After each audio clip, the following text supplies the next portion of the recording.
Buenos días, estamos en otra actividad más del ciclo de conferencias La democracia en Centroamérica, crisis y perspectivas. Este es una actividad organizada por la sección de Filosofía y Pensamiento de la Escuela de Estudios Generales y está inscrito en el proyecto de Congreso de Humanidades. También participan en la organización la Asociación Costarricense de Filosofía, la Asociación Centroamericana de Filosofía y la Red Iberoamericana de Filosofía. Hoy tenemos el honor de presentar con el doctor Nayar López Castellanos de la Universidad Autónoma de México y quien los impartirá la conferencia Democracia, Intervencionismo y Colapso Ecológico. El doctor López es politólogo y latinoamericanista, doctor en ciencias políticas por la UNAM, profesor investigador de la Facultad de Ciencias Políticas de la UNAM, miembro del Sistema Nacional de Investigadores, co-coordinador junto con Néstor Coán del Grupo de Trabajo de Claxo, Marxismos y Resistencias del Sur Global, director del CARICEN, revista de análisis y debate sobre el Caribe y Centroamérica, autor de múltiples publicaciones sobre la región latinoamericana y caribeña. Sí, sin más, y agradeciendo la colaboración del doctor López, le damos la palabra para que presente su tema de la conferencia. Pues muy buenos días, doctor Álvaro Carvajal. Muchas gracias por la invitación para participar en este importante ciclo de conferencias sobre la democracia en Centroamérica, que sin duda pues es un tema de añejo abordaje, pero de gran actualidad, por lo que significa en términos de la vida política, social, económica, cultural en este conjunto de naciones eh, que conforman lo que conocemos como Centroamérica.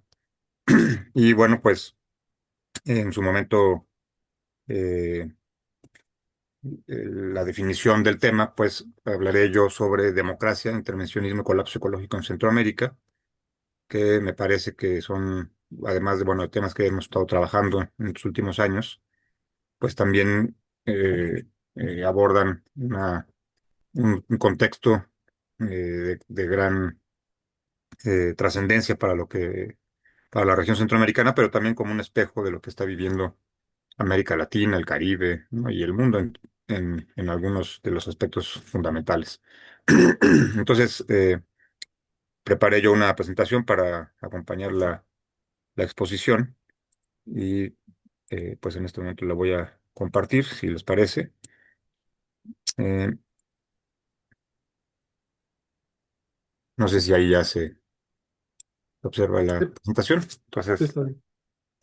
perfecto. Bueno, entonces, pues eh, en cierto sentido, bueno, son tres temas que tienen en sí mismos un enorme, eh, eh, enorme dirección, digamos, de otros tantos subtemas que tiene que ver con el sistema político, con la geopolítica, con los problemas medioambientales, pero creo que sin duda son tres aspectos fundamentales para ubicar a Centroamérica en la actualidad y alrededor, pues, del gran tema de la democracia, que es finalmente la columna vertebral de este ciclo de conferencias, pues pensamos que era importante hacer este abordaje porque no podemos entender la democracia en Centroamérica, en los países centroamericanos, sin el elemento fundamental del intervencionismo estadounidense, sobre todo, muy poco a nivel europeo, pero sobre todo estadounidense,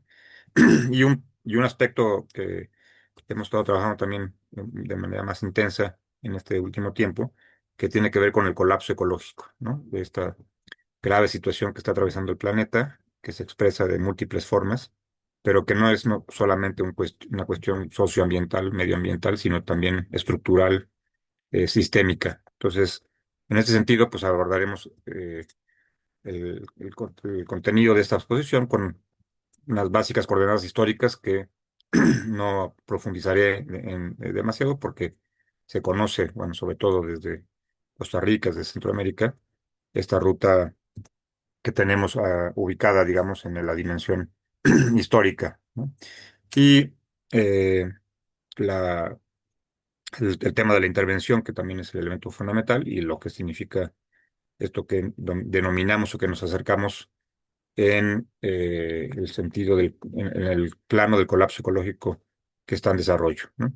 Entonces, en primera instancia, bueno, ubicar de manera muy breve, muy puntual, lo que significa la ruta del, del surgimiento de los países centroamericanos como tal, habiendo formado parte y del proceso colonial europeo, en particular del Imperio Español, pues formó parte de lo que se denominó como el Virreinato de la Nueva España.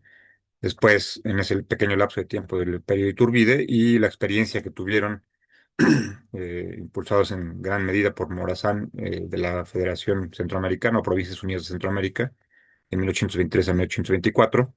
A partir de ahí, bueno, pues se conforman los, las naciones, las 5 naciones centroamericanas que conocemos hoy, y desde 1904, pues, 6, ¿no? Considerando a Panamá.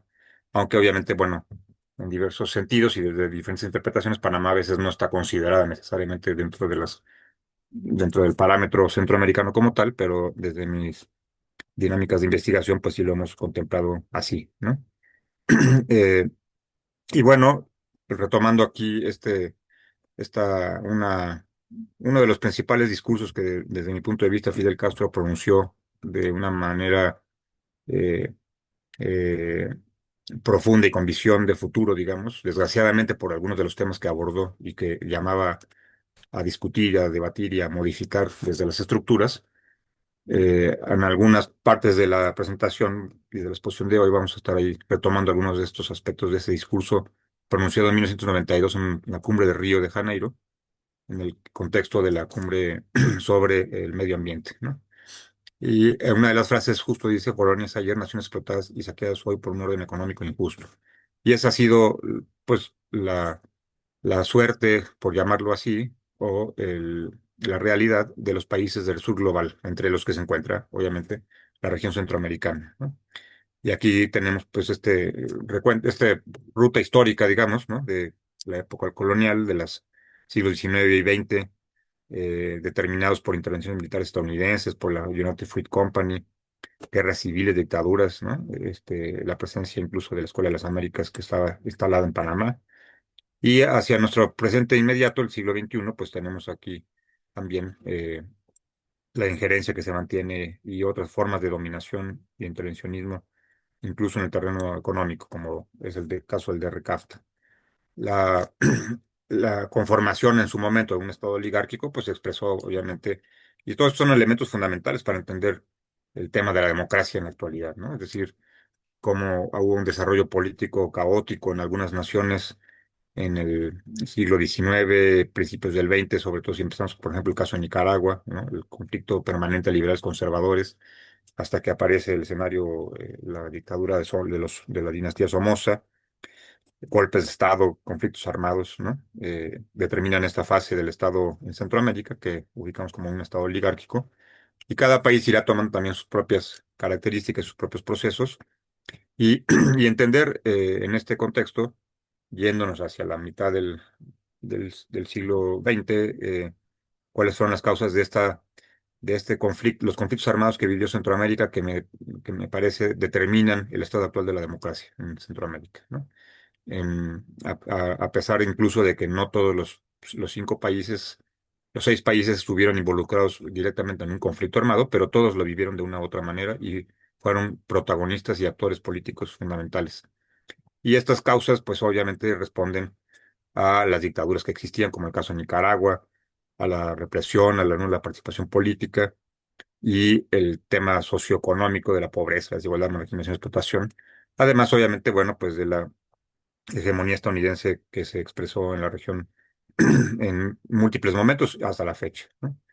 Y ahí, pues, esta ruta de la construcción de la democracia contemporánea, pues tenemos como antecedentes o marcamos como antecedentes fundamentales pues, estos tres casos emblemáticos por lo que significó o por lo que fue la, el nivel, digamos, de la lucha por un Estado democrático que no había tenido ninguno de estos países en su historia y lo que esto implicó en términos, pues, de lo que significa una guerra, ¿no?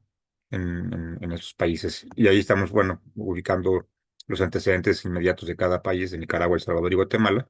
Sandino, en el caso de Nicaragua, como antecesor del Frente Sandinista de Liberación Nacional, el caso de Falondón Martí, que además fue lugarteniente de Sandino, como el antecedente del FMLN, y el caso de Guatemala, con lo que se conoció como la primavera guatemalteca, y el caso particular de Arbenz, ¿no? Este periodo de 10 años en que Guatemala logró tener una, de un desarrollo propio y una visión propia de cómo rediseñar su estructura social, política, económica. Y los conflictos armados que, bueno, se desarrollaron a partir de estas organizaciones guerrilleras que tienen aquí colocando de manera muy rápida, pues, quienes las integraban en cada caso, ¿no? El Frente Sandinista que no eran grupos como tales, pero sí eran tendencias que integraron finalmente a esta organización. El caso de Guatemala, que eran estos cuatro grupos armados que existieron que surgieron en diferentes momentos, en particular las Fuerzas Armadas Rebeldes que se generan después del golpe de Estado contra Arbenz, que van construyendo sus escenarios hasta llegar a 1980 con la URNG. Y el caso de El Salvador también, que combina también tanto grupos armados como grupos de movilización popular que existían en ese contexto. Y bueno, pues de manera muy puntual, cada caso es importante destacar, digamos, que estos procesos políticos llevan finalmente a la construcción de un escenario donde la democracia finalmente tiene una estabilidad política, ¿no? Incluso hasta el día de hoy, con todo y las complejidades de lo que significa cada uno de estos casos, el estado, digamos, actual donde se han dado elecciones ininterrumpidas hasta la fecha en el caso hablando de Guatemala, Nicaragua y El Salvador, se deriva de estos conflictos armados, vía acuerdos de paz, vía rediseño del Estado en Nicaragua, etcétera, etcétera. Son estos procesos los que llevan a la construcción, ¿no? Y aquí son las características básicas, digamos, de lo que fue el caso de Nicaragua, con todo lo que significó la revolución sandinista, la intervención de Estados Unidos a través de los contras que estuvieron pues fueron diseñados y financiados y entrenados desde Honduras, fundamentalmente para sabotear ese proceso de transformación social conocido como Revolución Popular Sandinista. Este es una imagen del cierre de campaña del Frente Sandinista, que a pesar de haberse reunido ahí 500,000 de personas para respaldar la candidatura en su momento de Daniel Ortega, la realidad 5 días después fue otra, ¿no? Se expresó a través de la derrota de este proceso, lo que impactó además obviamente en los procesos de negociación de la paz en El Salvador y Guatemala, pero bueno, que se deriva de ahí pues la ruta político-electoral que conocemos hoy en día en ese país, repito, a pesar de toda la complejidad que significa lo que hoy está sucediendo en Nicaragua, ¿no?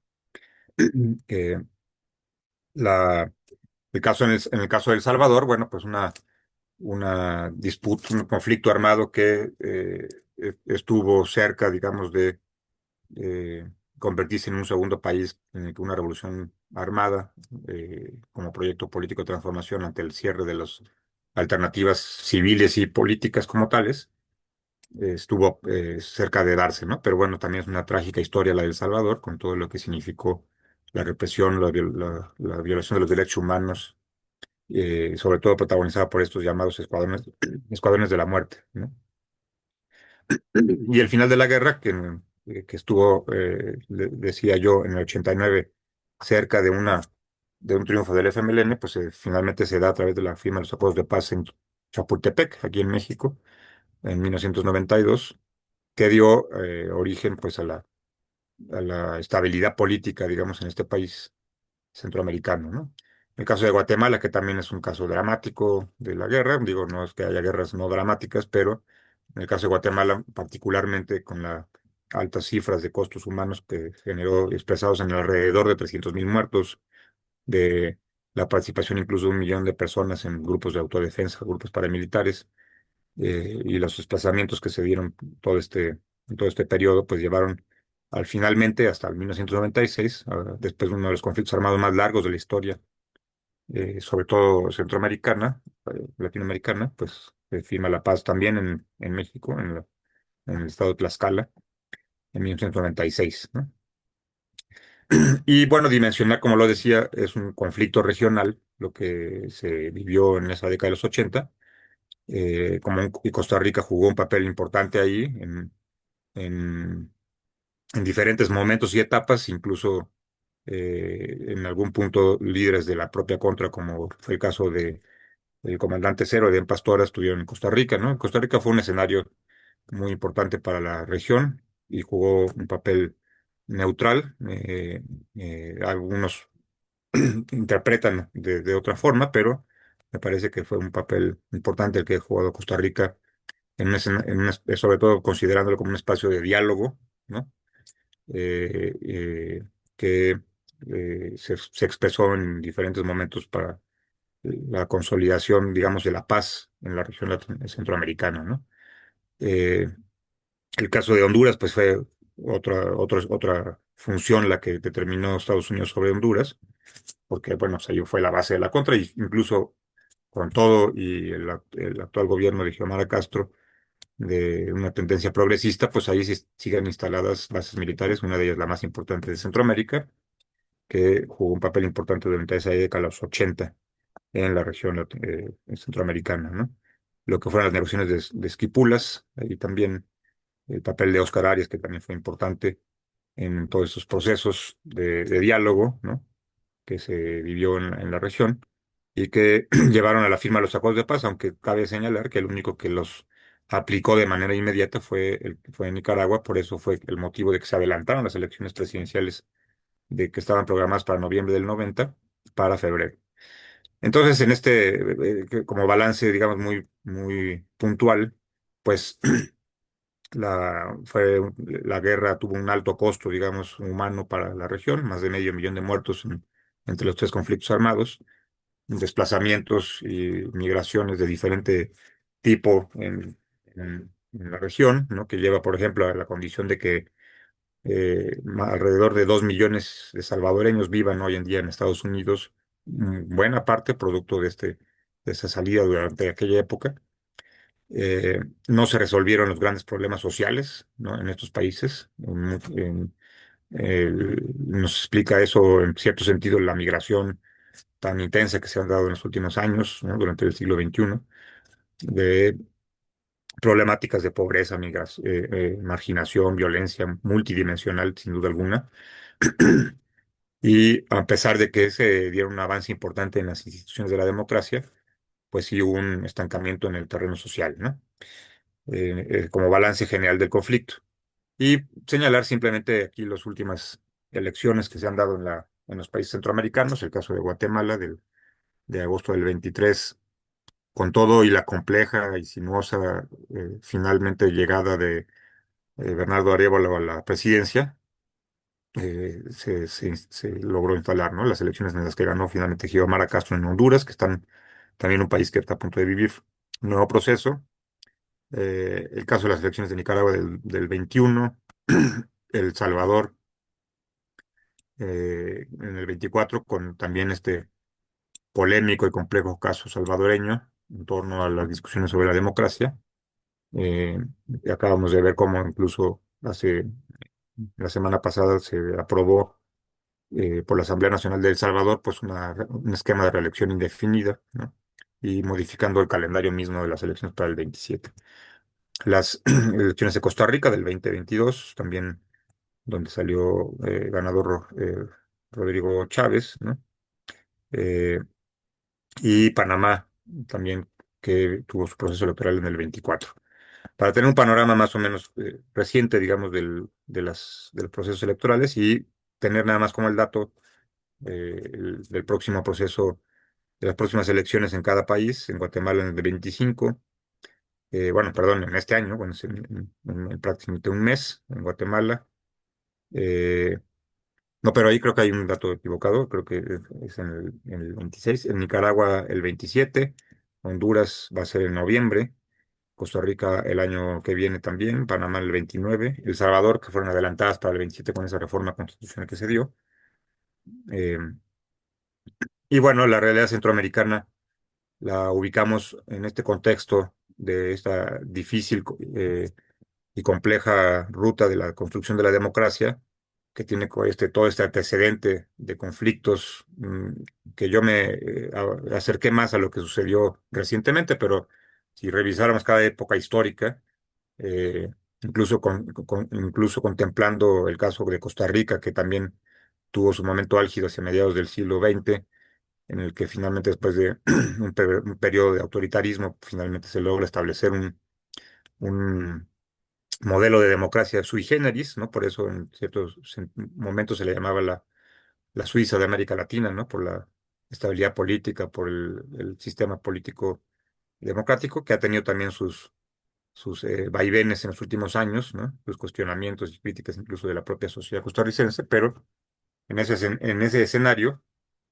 eh, vemos cómo estamos hablando de una hegemonía plena del sistema capitalista, una región que se mantiene intervenida por Estados Unidos en múltiples dimensiones, ¿no? Sentidos, a pesar de esfuerzos de diferente tipo, ¿no? Hablando políticamente, de diferente tendencia, de cómo plantearse dinámicas propias de existencia en la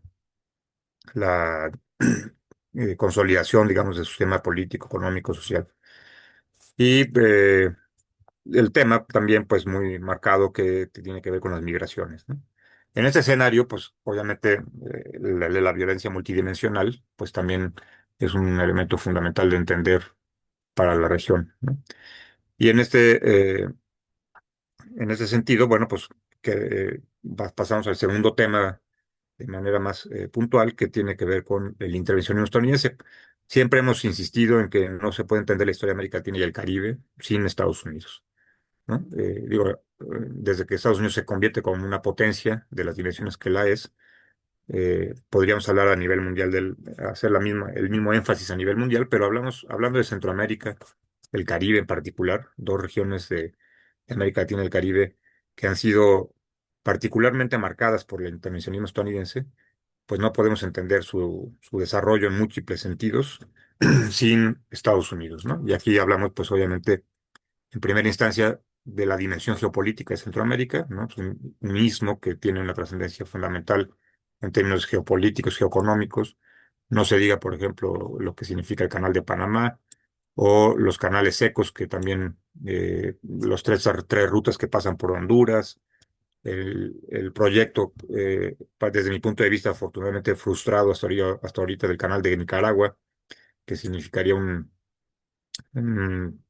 una catarsis ambiental de grandes dimensiones, partir en dos un país para no hacer este canal. Incluso el tema del canal seco, eh, que ya también está funcionando en México mismo, en el istmo de Tehuantepec, a través de este corredor transísmico, ¿no? Entonces, la dimensión geopolítica de Centroamérica resulta fundamental para entender este particular interés de Estados Unidos en intervenir en la región. En su momento, lo que significó la United Fruit Company, que incluso si eh, si revisamos la construcción, por ejemplo, de la infraestructura comercial, agrícola, de ferrocarriles, entenderíamos el alcance tan poderoso, digamos, que tuvo la United Fruit Company en los países centroamericanos, eh, en el diseño de las rutas comerciales, en el diseño de los mercados, de los puertos, de los propios ferrocarriles, como se dio, por ejemplo, en el caso de Costa Rica, cuando hacia finales del siglo XIX, principios del XX, se construyeron las principales rutas del ferrocarril que eran determinadas por el dueño de la United Fruit Company, ¿no? Obviamente, pues ahí destaca este poder de capital extranjero. Y más hacia la época contemporánea, pues lo que significó la influencia de la Revolución Cubana, cómo se expresó la Guerra Fría en Centroamérica también es importante. Y hacia la actualidad, pues lo que ha significado esto que se denomina como gobiernos progresistas, ¿no? Que han tenido mayor protagonismo en la región centroamericana, dependiendo de los casos. Tenemos ahí el ejemplo de los dos gobiernos del FMLN en El Salvador, el caso actual de Honduras, tanto con Xiomara Castro como en su momento con Zelaya, y el caso particular polémico, paradójico de Nicaragua con Daniel Ortega en ese gobierno, en el gobierno de ese país, ¿no?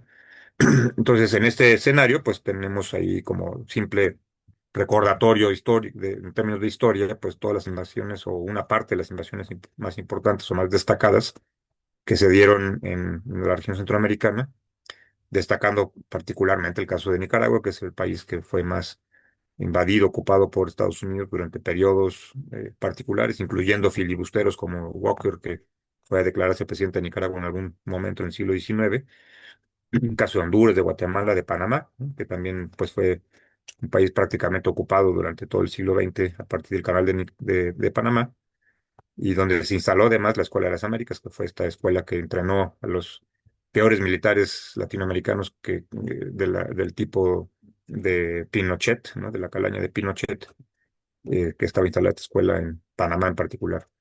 Y pues recordamos también esta última invasión militar como tal en Panamá por parte de Estados Unidos, en el invierno del 89, ¿no? Como una advertencia con el pretexto del tema de Noriega, pero como una advertencia de que si los sandinistas no perdían las elecciones en el 90, pues podrían ser invadidos, ¿no? E incluso para probar armas que se usaron en la guerra del Golfo Pérsico en principios del año de los 90, del 1990. Y aquí tenemos también, pues, esta presencia, esta hegemonía política de Estados Unidos no es un- nada más un discurso, digamos, ¿no? Hay aspectos sustancialmente concretos, como es el caso de las bases militares que tiene Estados Unidos en la región. Y aquí tenemos esta tabla de David Vine, que es un periodista, un investigador estadounidense que tiene una, una amplia data de información sobre todas las bases militares que tiene Estados Unidos en el mundo, que incluso en alguna entrevista él ha revelado que el propio Pentágono a veces consulta sus propias bases, ¿no? Las de David Vine, para corroborar que sus números estén reales, ¿no? Pero bueno, aquí vemos a los países, los ubicamos un poco en la lógica del Gran Caribe, ¿no? Pero aquí vemos estos países, los países centroamericanos presentes con las bases militares que tiene Estados Unidos o vía OTAN, que hay también en las islas, sobre todo el Caribe. Ahí tenemos esta publicación reciente publicado por la editorial La Cal y la UNAM, que escribimos junto con el profesor Pablo Mariñez sobre la geopolítica internacional estadounidense en el Gran Caribe, donde obviamente Centroamérica y algunos países en particular los abordamos de manera destacada en este sentido, ¿no? Y aquí están un poco las funciones de las principales bases que tiene, la función de las bases que tiene Estados Unidos en la región Gran Caribe, con diferentes aspectos, características como asentamientos militares, bases aéreas, navales, bases con radar, ¿no? Cada una tiene funciones específicas dentro de lo que significa el Comando Sur de Estados Unidos, y ahí está desplegada en este mapa, pues toda la importancia de estas bases y su papel fundamental, ¿no? Destaca obviamente el caso de Panamá con 12 bases militares instaladas, 6 en cada océano, ¿no? Más o menos distribuidas de forma estratégica, o el caso de Puerto Rico con otras 12, pero también en Centroamérica, pues bases militares en Belice, El Salvador, Honduras, Costa Rica y obviamente Panamá, como lo señalábamos, y el caso de Colombia también que destaca, ¿no? Y bueno, pues en la época actual ya no hay invasiones como tal, se generan más bien golpes de Estado. En el caso centroamericano, pues el que se dio en el 2009 contra el presidente Manuel Zelaya, que pues lejos de haber constituido una amenaza de la expansión del comunismo, como fue un poco el argumento de Estados Unidos en su momento, pues representaba una amenaza por el acercamiento que tenía con Venezuela, particularmente en el contexto del ALBA, ¿no? Eh, el argumento más importante fue que él trató de plantear una convocatoria a una asamblea constituyente eh, en una, en una elección que se iba a desarrollar. Él quería incorporar una pregunta, una consulta, digamos, hacia el pueblo hondureño sobre si estaba de acuerdo o no en hacer una asamblea constituyente, ¿no? Y de ahí fue el pretexto para darle el golpe de Estado.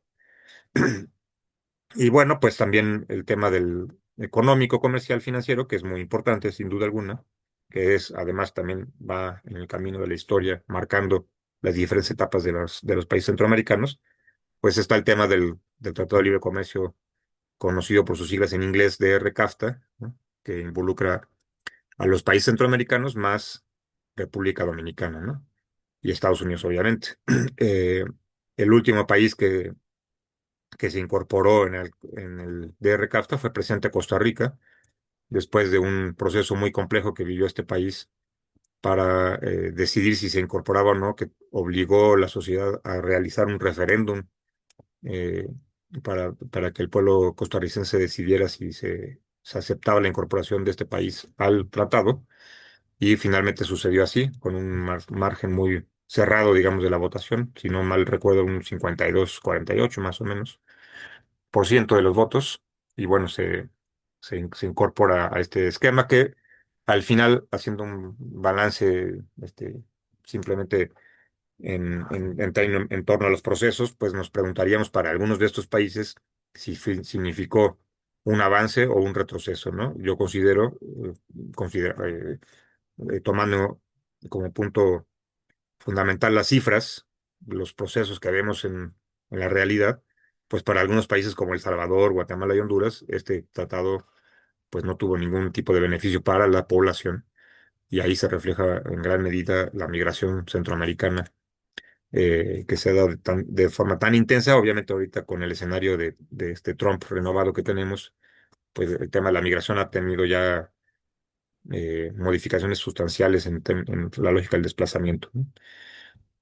Y bueno, vamos yendo al tercer tema en cuestión, que se desprende de estos dos anteriores en el sentido de cómo es el sistema político, ¿no? Qué intereses funcionan alrededor del sistema político, cómo se determina incluso los proyectos políticos que pueden o no gobernar de acuerdo a los intereses de Estados Unidos. Eh, entonces, nos explicamos también cómo se enfrenta un proceso como el colapso ecológico. Y es importante aclarar aquí, a nosotros coincidiendo con la investigadora de Gasperín, que está aquí referenciada en esta nota de la jornada, la Ornella de Gasperín, que es del Instituto de Ecología de Veracruz, de la Universidad Veracruzana. Ella habla, coincidimos plenamente con ella y así hemos estado trabajando desde hace años, sobre que no se trata de un problema de cambio climático, simplemente hablando así, sino una categoría de colapso, crisis o catástrofe, ¿no? Dadas las dimensiones de lo que está sucediendo, que lo estamos viendo además de múltiples formas en nuestra realidad mundial, no nada más en la región. Y, y incluso tuvimos un proyecto de investigación financiado aquí en la UNAM que llevamos a la Universidad de Costa Rica con nuestro colega que fue director del Instituto de Geografía. Hicimos un coloquio, si no mal recuerdo, fue por ahí de octubre del año 23, allá en la universidad, en la UCR. Estuvimos discutiendo estos temas precisamente sobre lo que significa el colapso ecológico, ¿no? Eh, entonces, aquí es importante ver que lo que plantea la investigadora Ornella de Gasperín, entre otros tantos autoras y autores que han estado trabajando de manera cada vez más intensa este tema, pues hay coordenadas que son altamente preocupantes sobre en particular los puntos de quiebre, los llamados puntos de quiebre, que son 16, y que ya varios de ellos han sido rebasados, ¿no? Que tiene que ver con las capas de hielo en Groenlandia y la Antártida, la selva, la Amazonía, por ejemplo, el tema de los arrecifes de coral, que por ejemplo, en caso del sureste mexicano hay una controversia muy fuerte sobre algunos proyectos de infraestructura turística que están contemplando pues desaparecer arrecifes de coral juegan una función fundamental, digamos, en el ecosistema, ¿no? El derretimiento del permafrost y los glaciares, ¿no? Es decir, hay temas que ya, perdón, puntos de quiebre que ya fueron rebasados y que ponen en peligro otros tantos, ¿no? Y que ya además son puntos de no retorno, es decir, ya no se puede reconstruir un iceberg, ¿no? Ya no se puede reconsiderar, digamos, a la tierra y decirle, vuelva usted a generar la selva que estaba en el Amazonas porque la quemamos para poder sembrar palma africana o sojo, ¿no? Entonces hay puntos ahí graves realmente que están presentes en este escenario y que los vemos de manera particular en esta lámina con en el mar, hielo y tierra sobre, sobre el cambio de dirección de las corrientes del propio Atlántico, ¿no? Los arrecifes que yo señalaba. Y en realidad, pues incluso, aunque no lo vamos a abordar así de manera directa, pero solamente nombrarlo, el tema de la minería marina, que también ya está empezando a ser un proceso eh, altamente considerado por las grandes empresas, que no están satisfechas con lo que se está extrayendo a nivel de tierra, ahora van con el mar. Y eso ya obviamente implicaría un desastre todavía mayor de lo que está sucediendo. Y eh, tenemos ahí el caso de las declaraciones recientes de Antonio Guterres, el secretario general de la ONU, que en la cumbre climática COP27, pues ya está hablando él mismo del camino al que se está yendo, lo denomina infierno climático, ¿no? Eh, a partir pues de todas no solamente de todo este proceso de deforestación desglaciar, de las sequías, etcétera, sino de la dimensión consumista, hiperconsumista de que las sociedades actuales tienen en el planeta y que nuestros países, México, Centroamérica, Caribe, no están en lo más mínimo ajenos, sino son protagonistas altamente preocupantes, vamos a decirlo así, ¿no?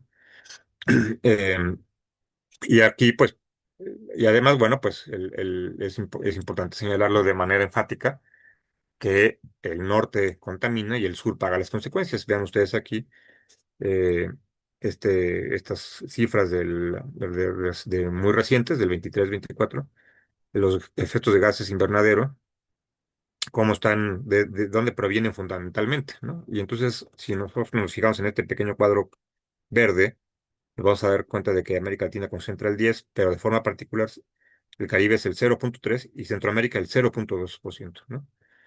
Sin embargo, pues cuando nos ponemos a valorar dónde, dónde son, dónde se expresa con mayor fuerza la naturaleza a través de sus diferentes expresiones, como son, por ejemplo, en particular los huracanes, pues son precisamente los países del sur y las islas, la parte insular, pero también Centroamérica, las que con mayor fuerza, digamos, están pagando estas consecuencias de estos ritmos de producción industrial tan exacerbado que existe, ¿no? Se refleja este problema del colapso o también denominado cambio climático en otro sentido, con un sentido más light, digamos, sobre cómo, por ejemplo, el año 24 fue uno de el más cálido registrado en América Central y el Caribe, aunque también alcanzaron ciertos récords en México y América del Sur, ¿no? Fuentes de la ONU, ¿no? Totalmente verificadas.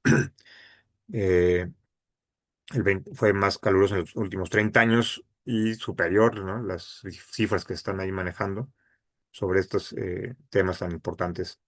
Y, por ejemplo, los huracanes categoría 5 que también han ido en aumento, en intensidad, en esta región Gran Caribe, donde se encuentra Centroamérica, y vemos la lista de países de algunos de los eh,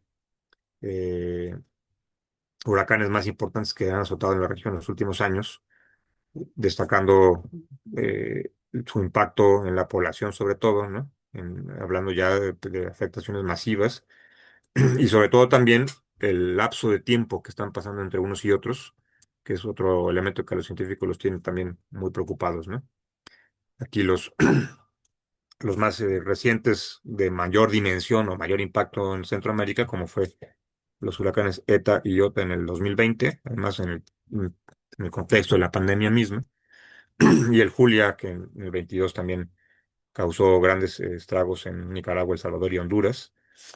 Eh, y este llamado corredor seco centroamericano, que también es un elemento importante a considerar, que atraviesa territorios, bueno, de toda la región, en realidad Costa Rica, Nicaragua, Honduras, El Salvador y Guatemala, que involucra a más de 10 millones de habitantes, ¿no? Con una afectación, obviamente, a la producción agrícola y que se expresa, pues, lo que está sucediendo también este contexto de colapso ecológico, ¿no? Eh, Aquí en una visión más gráfica tenemos la parte donde Centroamérica está sufriendo este impacto, digamos, ¿no?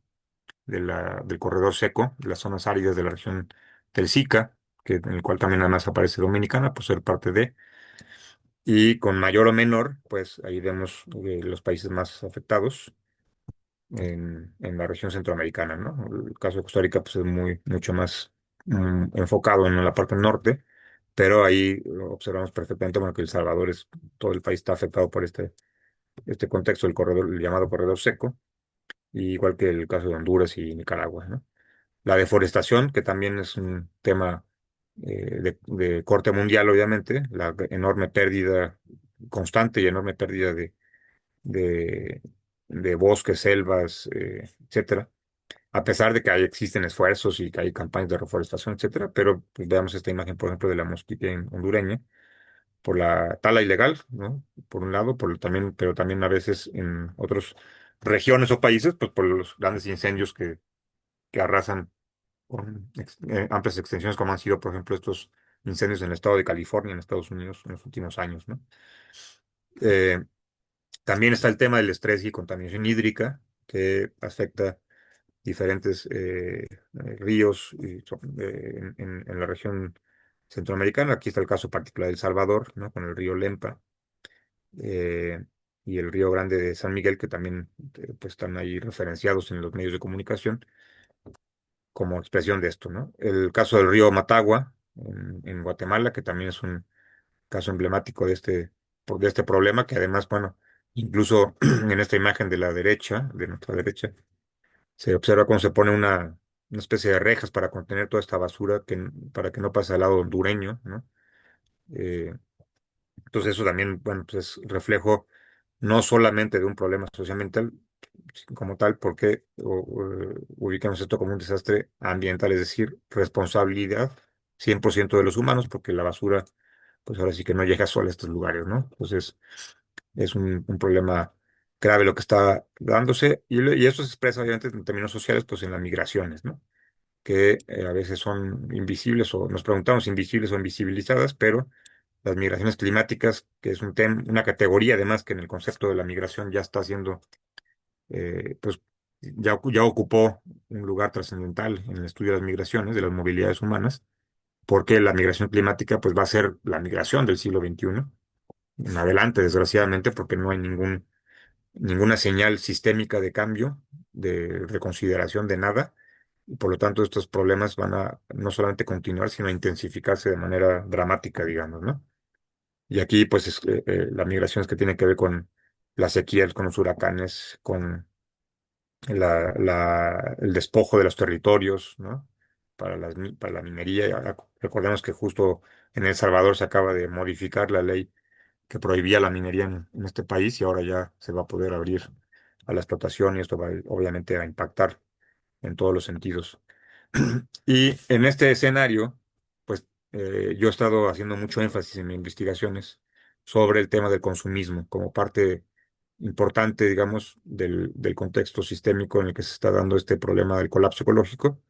Encontramos en el consumismo, pues, una explicación de dónde va a parar toda esa enorme producción desbordada, irracional de mercancías de diferente naturaleza que responden obviamente a una enorme y desbordada extracción de materias primas para poder elaborar esa enorme cantidad desbordada de mercancías, pues obviamente que cae en las manos de las sociedades hiperconsumistas que hoy en día eh, tienen como escenario a este planeta, ¿no? Es decir, si hay un consumo desbordado, pues se debe a una producción acelerada, o si hay una producción acelerada, se debe a un consumo desbordado, es lo mismo realmente, un círculo vicioso que está generando pues este gran problema, ¿no? Y es un tema que además es importante analizarlo de manera seria, más allá de separar lo que es el consumo del consumismo, pero sí darse cuenta de que las sociedades actuales están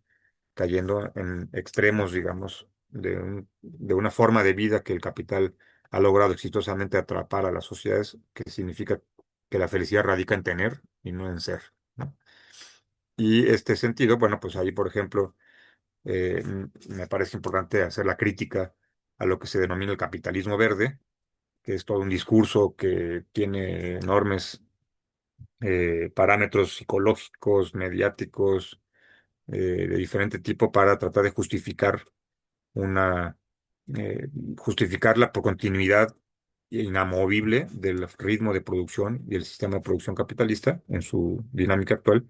Voy a poner unos segundos para darnos cuenta un poco del discurso que se maneja, además corresponde a la región Centroamérica de Nestlé, ¿no? Pero vamos a ver este pequeño video rápidamente.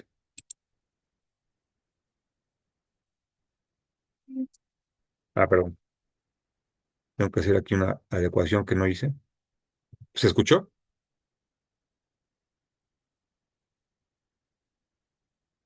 No se escuchó, ¿verdad? Entonces voy a volver a compartir porque me faltó poner un detalle aquí. Mm,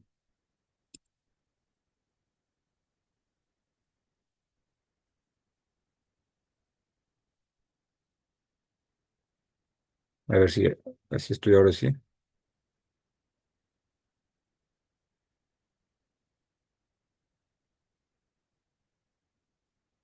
A ver si ahora sí escucha.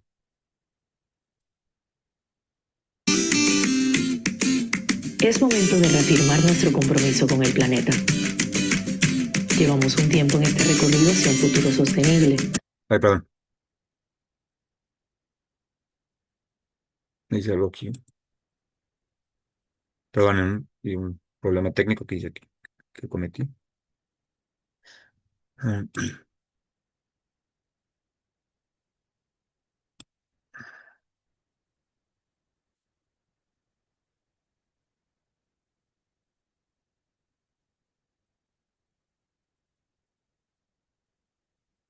Reafirmar nuestro compromiso con el planeta.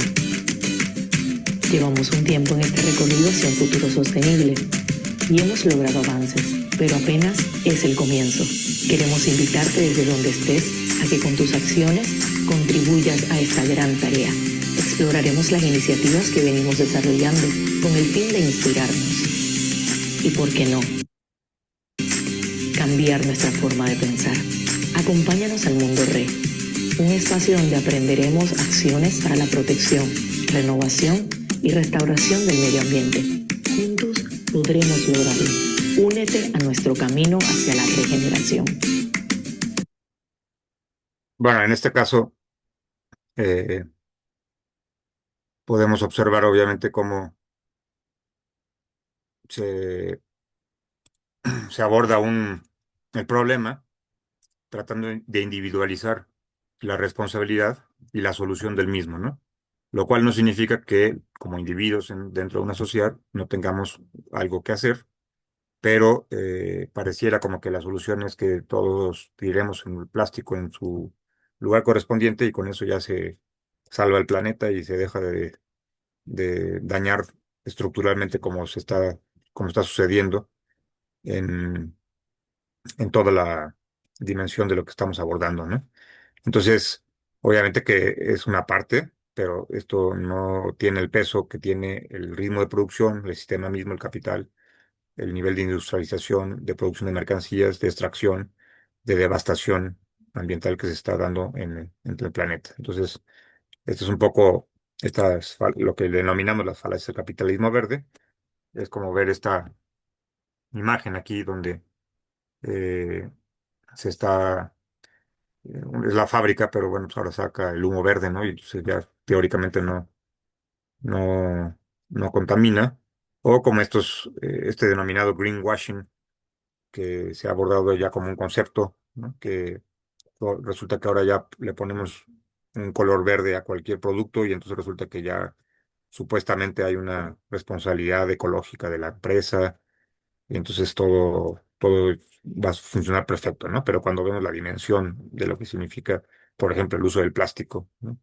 O o de otros derivados, digamos, del petróleo, pues es escandaloso realmente, ¿no? Los niveles de afectación que existen en ese sentido. Por eso decimos el mismo capitalismo más ganancias, ¿no? Y está el caso de Tesla, por ejemplo, que supuestamente la idea de tener automóviles híbridos o 100% eléctricos supuestamente no contamina, cuando para que pueda elaborarse uno de esos automóviles, pues hay que extraer cantidad de minerales y todo lo que ello implica, ¿no? Y esta frase que acá en México se usa mucho de empresa socialmente responsable, como si entonces ya no contamina, no explota, eh, no tiene ninguna responsabilidad en el nivel de destrucción climática, medioambiental, perdón. Entonces ahí también hacemos esta crítica también en este sentido, ¿no? Y incluso el tema del problema ambiental convertido en mercancía, con todos estos fondos eh, ante desastres que se generan desde espacios como la propia ONU, ¿no? Lo que se discute en las COPs, que tiene que ver con los bonos verdes, etcétera, etcétera, pues también hasta de ahí se convierte, digamos, en una mercancía más dentro del sistema capitalista mundial, el problema ambiental como tal. Y por ejemplo, está aquí el caso de eh, financiar, digamos, los daños que se generan en el río Lempa, por ejemplo, ¿no? Para, para supuestamente resolver un problema ambiental, pero pues es al final de cuentas transacciones financieras que tienen beneficios también directos tanto a particulares como a los gobiernos, ¿no? En este caso, pues ahí está el ejemplo salvadoreño, ¿no? Y bueno, aquí está ya para ir más o menos concluyendo, está eh, las perspectivas generales. Una de las principales ideas que planteó Fidel Castro en ese discurso que yo hice alusión al principio, tiene que ver con esta reflexión. No la voy a leer, ahí está, ya la están ustedes viendo, pero que tiene que ver, por ejemplo, destacar algunos nada más, simplemente menos lujo y menos despilfarro en unos pocos países para que haya menos pobreza y menos hambre en gran parte de la tierra, ¿no? No transferir estilos de vida y hábitos de consumo, que es justo lo que estábamos abordando sobre el tema del consumismo, que son finalmente también patrones de reproducción, ¿no? De estilos de vida y de dinámicas de consumo que rebasan el consumo necesario, el consumo normal, digamos, para pasar a la fase del consumismo, pero que no corresponde con una realidad como la que vive este planeta, donde más de la mitad de la población no solamente vive en la extrema pobreza, sino se padece hambre, se padece sequías, etcétera, etcétera, en muchos países del mundo, ¿no? Y ya no da el tiempo, pero recomendarles que puedan revisar este discurso, lo encuentran en YouTube sin problema alguno. Es la frase más contundente, digamos, del discurso queda en esta frase: mañana será demasiado tarde. Eso lo dijo en 1992, ya hace 33 años, y no hubo una respuesta, hasta el día de hoy no ha habido una respuesta sistémica para atender un problema que sin duda pues está cuestionando, digamos, las garantías básicas para el futuro de la vida en el planeta, sobre todo para la vida humana. Entonces, yo invitarlos nada más a que revisen este discurso, que además dura 5 minutos nada más y es realmente, o diría en algún punto, es escalofriante, digamos, la actualidad de lo que él decía en aquel momento, hace 33 años, con lo que está pasando el día de hoy, ¿no? Si lo repitiera él el día de hoy y viera las condiciones del planeta y el grado de destrucción ecológica que existe, no sé qué otras palabras podría haber utilizado, pero estas eran bastante contundentes. Y en ese sentido, bueno, pues hacemos ya las conclusiones sobre estos tres temas que explicamos, abordamos en este lapso de tiempo, sobre un capitalismo depredador, ¿no? Una presencia del colonialismo, imperialismo, intervencionismo estadounidense, un sistema político donde prevalece la democracia liberal representativa que está también en crisis, ¿no? Que tiene diferentes expresiones de crisis, de cuestionamientos, de polémicas, de debates, sobre todo en dos países centroamericanos, que son particularmente Nicaragua y El Salvador, eh, y que también eh, el papel de la propia sociedad con el hiperconsumismo, ¿no? Una sociedad productivista y consumista, se refleja todo ello alrededor de un proceso que está afectando a todos los actores en la región, en el planeta como tal, que es el colapso socioambiental, ¿no? Un colapso que tiene múltiples expresiones y múltiples formas de entenderlo, digamos, además de todo, pero también, pues, en algún sentido de soluciones que pudieran pensarse, ¿no?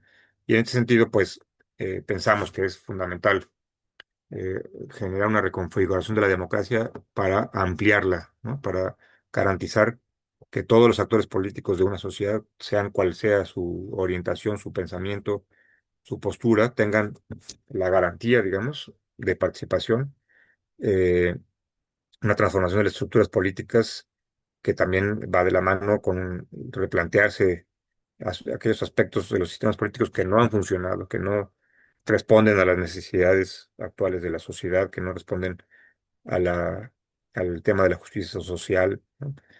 El fin de las oligarquías como tal, que han sido un lastre, digamos, en la historia, pues no solamente centroamericana, ¿no? Caribeña, latinoamericana, en el sur global, a nivel mundial.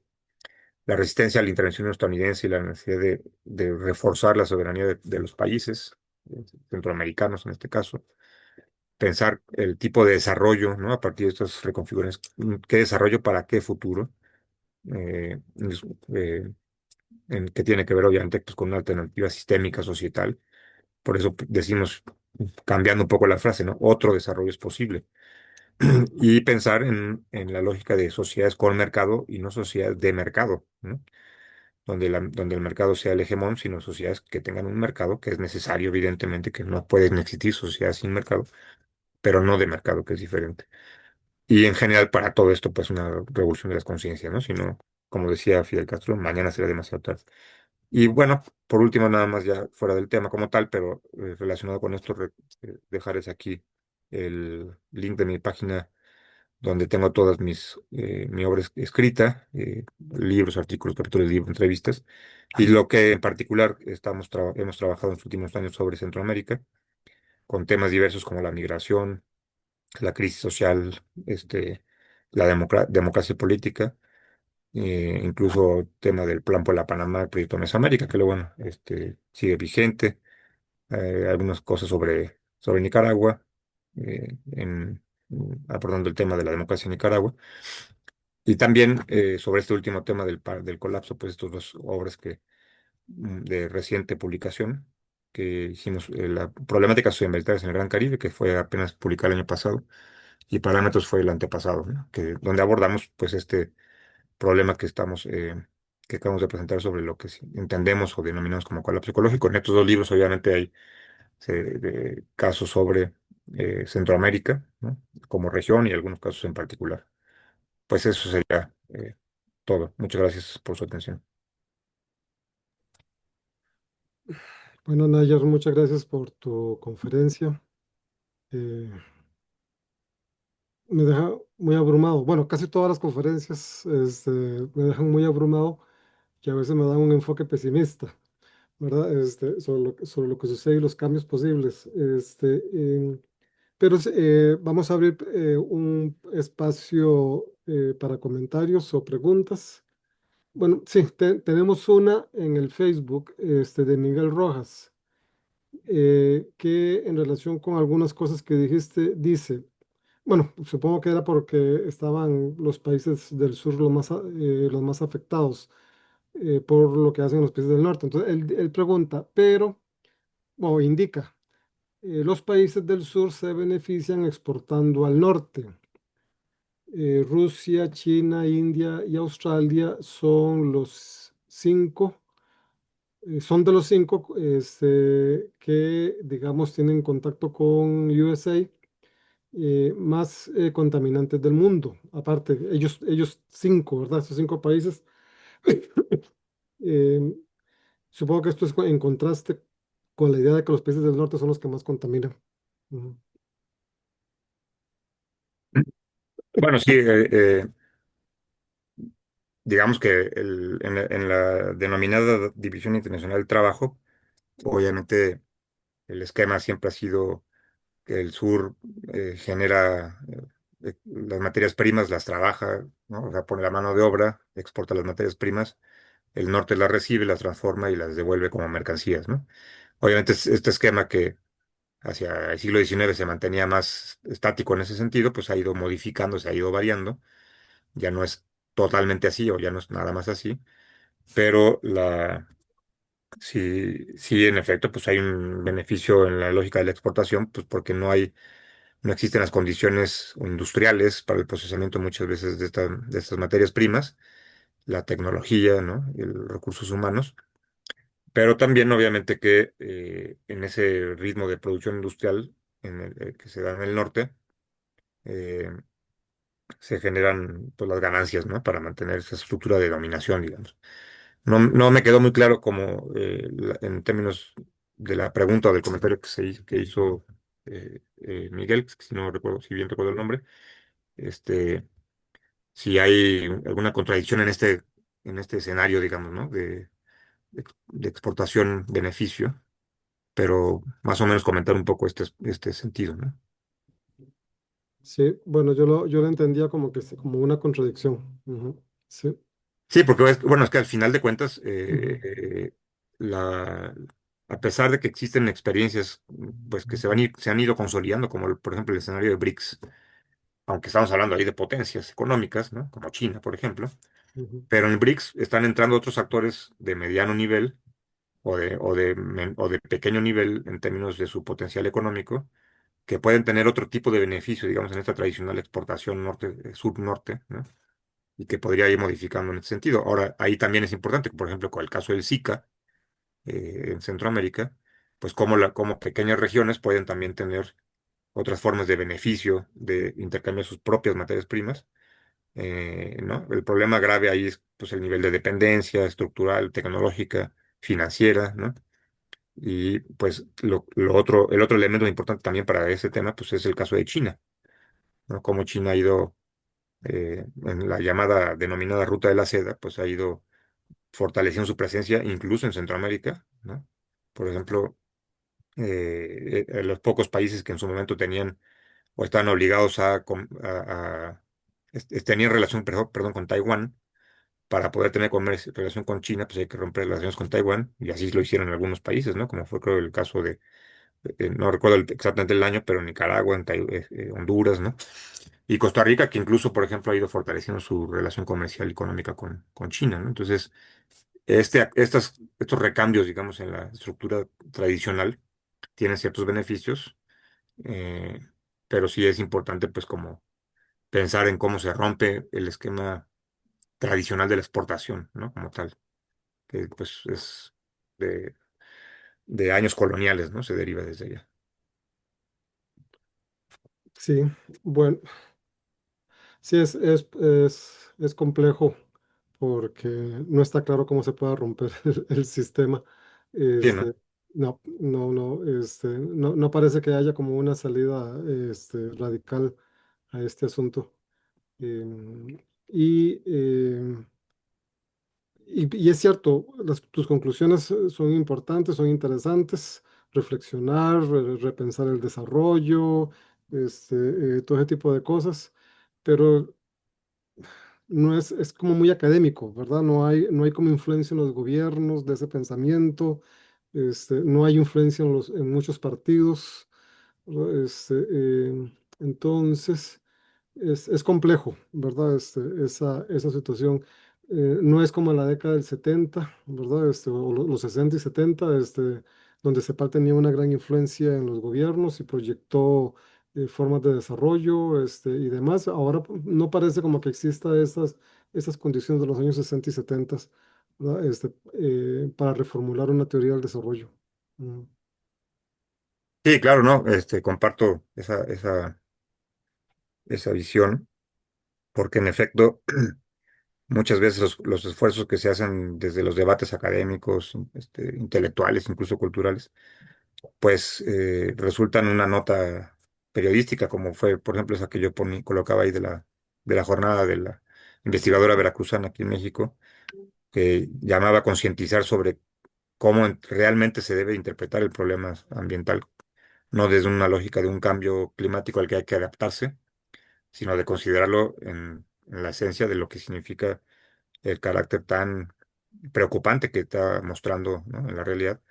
Y entonces, en efecto, pues algunos de estos planteamientos o esfuerzos se podrán tomar en alguna política pública por aquí y por allá, Pero lo que es real, pues sí, es que prevalece una visión de que el desarrollo es tratar de imitar o seguir los pasos de lo que el norte siempre ha determinado que es el desarrollo, ¿no? Y significa, por ejemplo, pues pensar en este parámetro de comparación de, por ejemplo, el nivel de energía que gasta un país, el que más gasta energía en el mundo es Australia, ¿no? Si todos los países del mundo gastaran la energía como en Australia, necesitaríamos 8 planetas para abastecer esa energía. Entonces, el esquema o sea, no existe un interés, digamos, de gobiernos o del poder económico en modificar las cosas como están, ¿no? Sino de resolver en la inmediato aspectos emergentes, digamos, ¿no? Problemas sociales, problemas de gobernabilidad, problemas de relaciones geopolíticas, resolverlos y así pasa el tiempo y resolverlos y así pasa el tiempo y entonces lo otro se va agravando, pero no se atiende. Y cuando se desborda es cuando a veces empiezan a haber algunas iniciativas, ¿no? Más allá del discurso, porque digo, todos los países, los gobiernos van al COP27, COP28, irán ahí, seguirán yendo a esos escenarios, pero realmente dónde están los cambios, ¿no? Y por eso yo decía, revolución de las conciencias, también es complejo pensarlo como tal. El poder mediático es parte de esta negativa, digamos, a modificar estructuralmente aspectos, ¿no? De la economía, del consumo, de los patrones de consumo. Por ejemplo, es el tema de los anuncios, ¿no? Yo, como he estado trabajando mucho en este tema del consumismo, el tema de los anuncios.